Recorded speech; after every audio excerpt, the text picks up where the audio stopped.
Hey everyone, welcome to new updates of Odoo 18. In today's video, we will discuss about managing the sessions and devices in Odoo 18.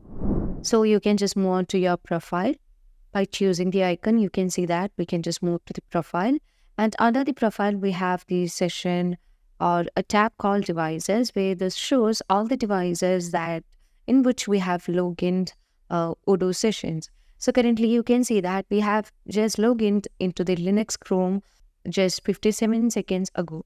So if we just need to log out from this session, we can just go with the revoke button, and this would allow you to just get out of this session.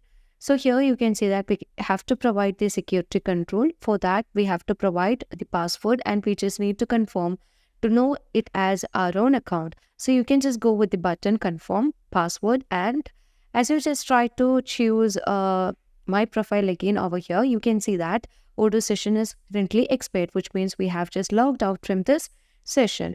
So you can see as you just close that, you would be able to find we have just logged. And if we want to just again get into the session, we just need to re-log in into the session as demo or as admin or portal. So that's all for today. Thank you for watching the video.